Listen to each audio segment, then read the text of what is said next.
Olá, tudo bem? Este é o podcast Fitness and Wellness. Eu me chamo Lucas Zick, sou profissional de educação física, personal trainer e especialista em saúde da família. Bora lá? E aí pessoal, bom dia, boa tarde, boa noite para você que me ouve. Hoje eu vou estar apresentando aqui um artigo e também as percepções que eu tive sobre ele. O título dele se chama Exercite o contágio em uma rede social global. Esse é um artigo que foi publicado em 2017, ele não é tão recente assim, na revista Nature.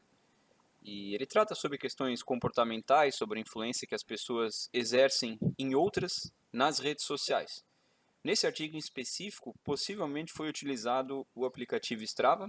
Para quem não sabe, o Strava é uma rede social de corredores, nasceu para corrida, corredores, mas hoje já se difundiu aí para ciclistas, triatletas, galera da musculação, enfim, tem muito esporte lá dentro e um pouco diferente do Instagram, um pouco diferente do Facebook, não é um aplicativo que é desenvolvido com maneiras de te deixar viciado, em te deixar com comportamentos repetitivos, em ficar circulando por coisas lá sem parar, não. O único objetivo daquele aplicativo é único e exclusivamente você ter acesso às atividades físicas que você e os seus amigos estão fazendo.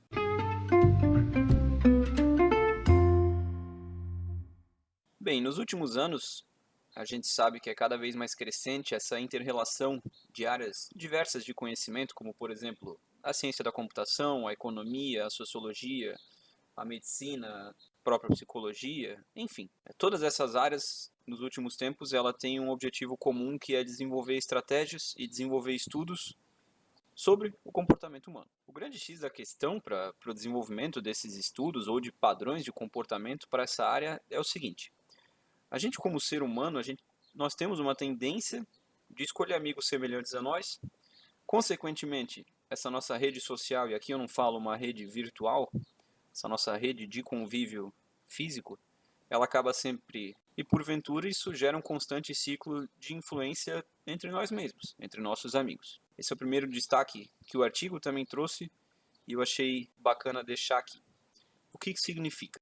De que forma é possível que esses padrões de comportamentos de exercício físico especificamente, eles atinjam pessoas que não são as mesmas já presentes no nosso ciclo de convívio, ou em pessoas que não são expostas diariamente a isso.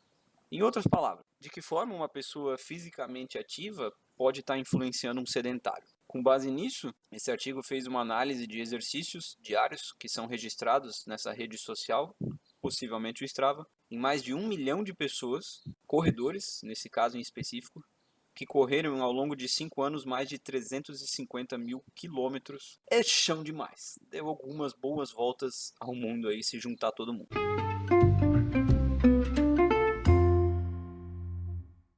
Então, em relação aos resultados em si, o primeiro destaque aqui desse estudo que eu achei muito interessante. 3,4 milhões de conexões, que o artigo chama como laços de redes sociais, foram formados entre esses corredores nesse período. Ou seja, muita gente passou a seguir, a acompanhar alguém ou algumas outras pessoas nessa rede social em específico para acompanhar diariamente o comportamento, no caso, os treinos dessas pessoas. Com relação aos comportamentos em si, eu vou estar utilizando exemplos práticos do dia a dia para tornar essa compreensão um pouco mais fácil. Para cada quilômetro adicional que um amigo percorreu, a pessoa, no caso, vamos dizer, você é meu amigo que fez um treino e percorreu 1 quilômetro a mais do que o habitual. Eu, como corredor, vou ter a tendência de percorrer pelo menos 300 metros a mais no meu treino diário. Da mesma forma que para cada minuto percorrido de forma mais rápida, nos meus amigos, ou seja, para cada amigo meu que corre em um pace mais baixo, a tendência também é que eu, a pessoa em específico, tente baixar o seu próprio ritmo no próximo treino, ou em algum deles. Os amigos correrem 10 minutos a mais em um treino influenciou a maioria das pessoas a correrem pelo menos 3 minutos a mais na sua atividade. Isso é interessante. de um ponto de vista tanto cognitivo, queria um psicólogo aqui para estar comentando esse artigo comigo, mas também do ponto de vista da educação física. Em relação à influência de outros corredores no próprio desempenho, as pessoas elas aparentam ser mais influenciadas por colegas, por amigos, que a performance, é ligeiramente pior, mas não muito pior do que a sua, do que a minha, por exemplo. Assim como também elas são influenciadas por pessoas cuja performance é ligeiramente superior. Os extremos, as pessoas que são muito acima ou muito abaixo da minha realidade de ritmo de corrida, elas acabam não exercendo tanta influência no meu comportamento, no comportamento das pessoas. E olha só que interessante, corredores menos ativos influenciam os corredores mais ativos. Além disso, os corredores mais inconsistentes, tanto em performance quanto em frequência, acabam influenciando os corredores mais consistentes. Em termos práticos, isso vai muito de encontro com a batalha diária que nós, treinadores, eu como treinador, a gente encontra.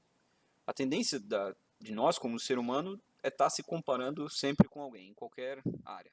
Nesse caso específico, a corrida. A grande questão aqui é como influenciar os meus alunos, como ensiná-los, ou como ensinar alguém a saber filtrar essa forma de se comparar com alguém, para que isso seja um agente passível de motivação, um comportamento funcional, entre aspas, vamos dizer assim. E não que isso acabe gerando um efeito contrário de afastamento daquele hábito. No caso da corrida, por exemplo, eu ficar me comparando com um atleta profissional que treina 20 horas por semana, só faz isso da vida por 15 anos e eu querer em um ano correr com ele. Eu com certeza vou estar me afastando desse hábito. Essa é uma pergunta que sempre paira sobre a cabeça dos treinadores no dia a dia. Em relação à influência dos gêneros, os homens influenciam fortemente apenas os homens. As mulheres influenciam fortemente as mulheres e também os homens. A significância estatística de que os homens têm influenciar mulheres é muito, muito baixa. E aqui eu faço um parênteses importante. Os homens, além de serem mais competitivos, eles referem receber muito mais apoio social na decisão de adotar qualquer hábito relacionado ao exercício físico. Infelizmente, isso não é uma realidade hoje na vida das mulheres. As mulheres, elas referem adotar um hábito novo de exercício, normalmente motivadas por autorregulação. O que isso significa? Na esmagadora maioria das vezes, a mulher ela não tem um apoio externo para realizar uma atividade física, mas sim única e exclusivamente a sua vontade, a sua racionalização quanto àquele tema. Além disso, eu não posso deixar de destacar que as mulheres hoje sentem-se menos seguras, menos confortáveis ao praticar exercício ao ar livre ou até mesmo em academias. O assédio às mulheres ele é um fato presente na grande maioria das cidades, em qualquer lugar do mundo, né? Existe ainda a regulação, muitas vezes, dos parceiros, quanto à sua vestimenta ou quanto à prática de atividade física escolhida. Os relacionamentos abusivos, eles tendem a omitir a oportunidade que as mulheres têm de estarem expostas à atividade física. A gente nunca pode esquecer disso. Ser mulher, hoje, ainda, infelizmente, é uma coisa muito difícil na realidade que a gente vive. Como eu destaquei no episódio passado, caso você não tenha ouvido, volta lá e ouve ele também. As condições financeiras, o local de moradia, a raça, cor, gênero, tudo isso pode ser uma barreira para a prática de atividade física. Por fim, o artigo segue destacando uma série de teorias estruturais de contágio para testar a hipótese de influência dos corredores nos outros.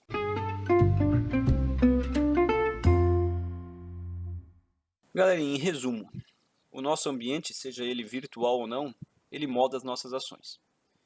Talvez um amigo seu que opte em mudar algum hábito, ele exerça alguma influência nas outras pessoas desse convívio social. Mas na maioria das vezes, possivelmente, isso não acontece, ele vai se afastar de vocês, ele vai ouvir piada, enfim. Todo mundo presencia isso no dia a dia. A grande questão para a mudança de um hábito, o artigo falou da corrida em específico, mas aqui eu extrapolo para outras áreas da saúde. A grande questão é o quanto você está aberto a receber informações sobre os benefícios daquilo, ou o quanto você procura informações sobre uma potencial mudança de hábito. Feito isso, o quanto você racionaliza as informações que você recebeu daquilo e qual o significado de estudo para você. Se você segue essas 3 etapas, possivelmente você torna uma mudança de hábito mais fácil e não enche o saco dos outros que já estão tentando fazer isso.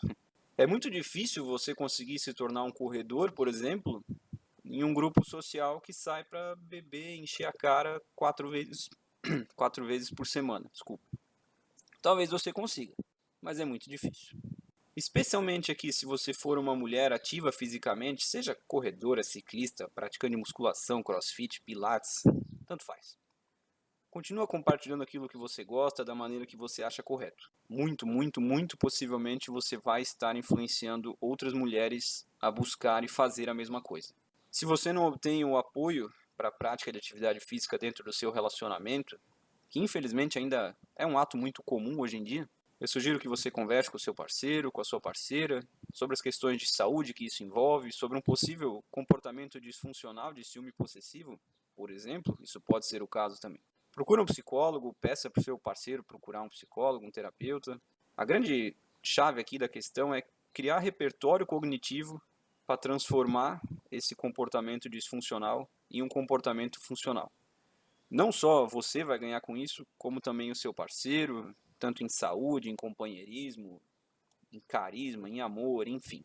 Desfrutem de uma vida ativa fisicamente, continuem compartilhando muito isso, que vocês com certeza vão influenciar muitas pessoas. O episódio de hoje era isso.